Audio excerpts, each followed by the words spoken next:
Hello, everybody. Welcome back to Monster Hunter World. I know you probably thought I was never going to make another Monster Hunter World video. But, since with all the new events, well, not rather new events, but all the events, a lot of events are available right now. So I decided to come back to the game. I'm having a lot of fun. Today we're going to be looking at Xeno'jiva, and I'm going to be explaining exactly what you need to do in order to not die a lot. Otherwise you will die a lot, most likely. So, get your favorite weapon of choice, and let's get started. Now this was a 3-man, because somebody decided to just come here and then, just leave after they died once, so... This fight differs a lot from the regular Xeno'jiva fight. Trust me, I know. I've killed it over 700 times. I know exactly what that does and what it doesn't. This has some new moves that will, if you're not, well, prepared, will one-shot you. The beam is darn near one-shot. The beam also has a variation this time. He does both, so you can't just guess which it will be. One thing you will need in this fight, unless you are God himself, is tremor resistance. Level 3. Technically you don't need it, but it really helps not die. Now in this phase, or rather in this version, his rage mode is extraordinarily dangerous. And you don't always want to be hitting him in the front legs. I mean, sure, it does more damage when it's lighting up, but it's so much more dangerous in this version. Also, you remember his thing that kills everybody in regular Xeno'jiva? Yeah, well, this is what I'm talking about. This mode is extraordinarily dangerous. The other thing you will probably need is Heat Guard. This is the variation. He just does a big old sweep around him and then flies. By the way, the tail can hit you. The only way to get out of that is either get very close to him and dance around him, or if you want to just run like I did, that will work. Also, like I said, you're gonna need a clearmind charm for Heat Guard. Now, this is what I'm talking about. This is new. When the first one hits, you run after it explodes. You run toward the first explosion, and the shockwave will hit behind you. A lot of people die to that. When I say a lot of people, I mean like 90% of people. This group was like, I don't know, the best in the world. Now, you notice that right there, where he's doing his little head shake? Normally you can, like, hit him in the head. Yeah, that don't work so well this time. Because, like, everything in the near front or middle of him will, and I mean will, explode and do about 130 damage if you're melee. I don't know what it'd do if you're ranged. I assume it would damn near one-shot you. So you notice I'm not going for the head when he does that.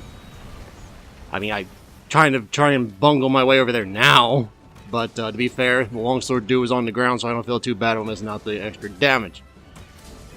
But yeah, his new moves are basically the big spinny beam. His new moves are essentially the shockwave, and then shitloads of fire on the ground. So, yeah, be on the lookout for that. Clearmind charm, if you don't know, I know it takes up a charm slot. I know you're going to go, but my DPS. Look, if you're not alive, you're not going to kill anything, so you need to stay alive. Because the Clearmind, what it does is you don't take damage from sitting in the fire. Kind of like what I'm doing here. This is not a fire cloak, by the way. This is a dragon cloak, which I highly recommend you use. Because this right here, this is dragon element. I screwed that up. You see how little that hurt? That hurts a lot more if you don't have that. Like a lot more.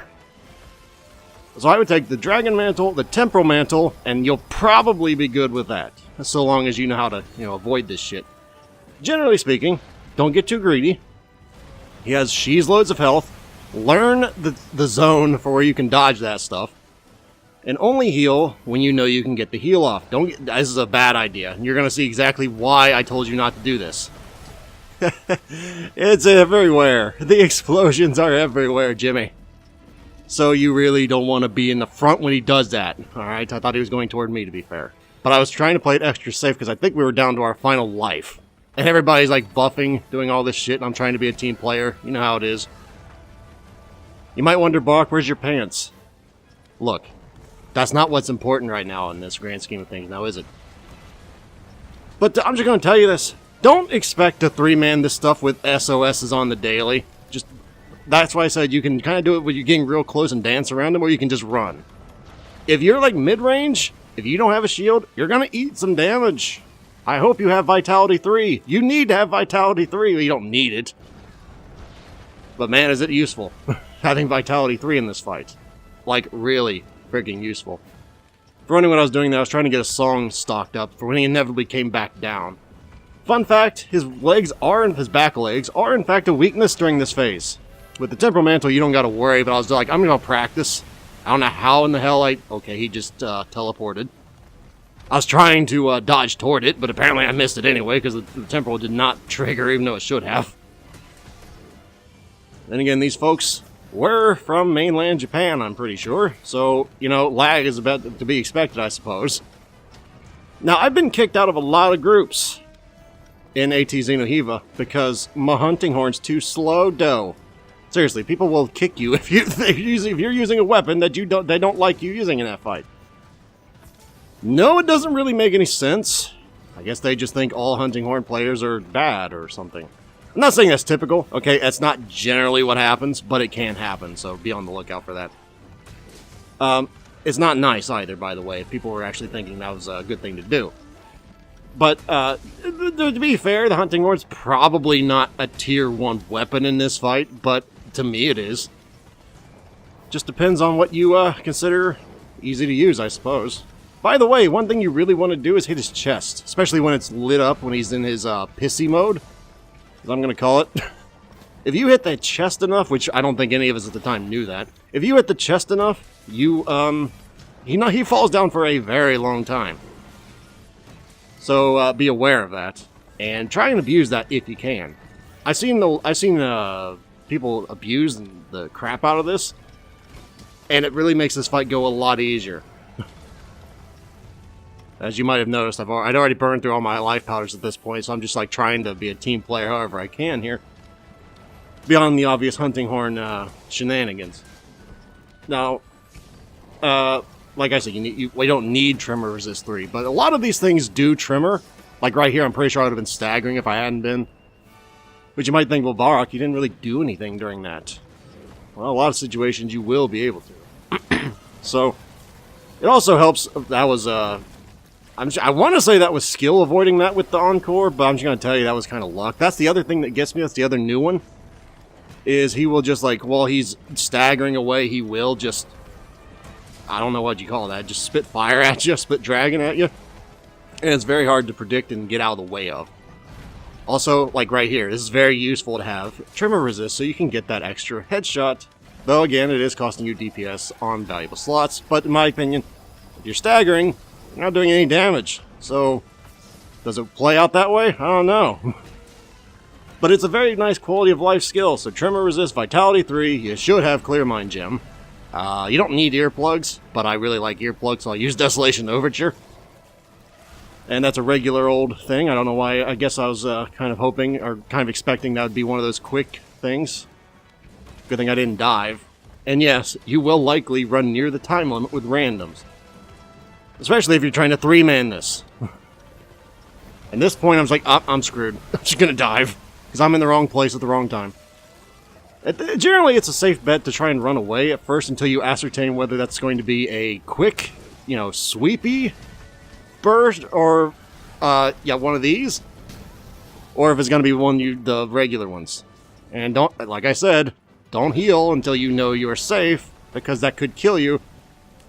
And bring your consumables. You might well need your max potions in order to guarantee that your butt won't die. Which is basically the whole goal. Don't die, and keep hitting it whenever you can. Sounds stupid. The other trick that I've yet to really grasp is when he's about to do his big killer moves, like his shockwave, or the one where, he pushes down into the ground, or his wing pound. That's another one that gets me every freaking time. His wing pound sucks. Oh, that was really close. The wing pound, the best thing to do is stay under him, because the wing pound will hit, like, around his sides. And it hurts. It can also throw you into shockwaves. So, doubly bad. Don't want that. And, yeah. Not really a whole lot different from Xeno'jiva, except a lot more people die regularly to it. Also, you're going to learn where the zones are. If you get hit by the initial one, as you just saw, it will damn near kill you. That was with the Dragon Mantle. If I hadn't had the Dragon Mantle on, I would have been dead. So, you know, just throwing that out there. I mean, if you're ranged, you're going to have a lot less leeway to work with, obviously. You're going to learn that first shockwave distance eventually. You will screw up. You might get stunned. Thankfully for me, Xeno'jiva had my back there. He's like, don't worry, man. I'll get you out of that stun. Don't count on that, though. You don't do that a lot. That's a quick... No, that's not a quick one. That's a regular one. It's hard to tell sometimes, I'll tell you. Also, you might notice my self-improvement ran off. It's not a good thing to do, generally speaking.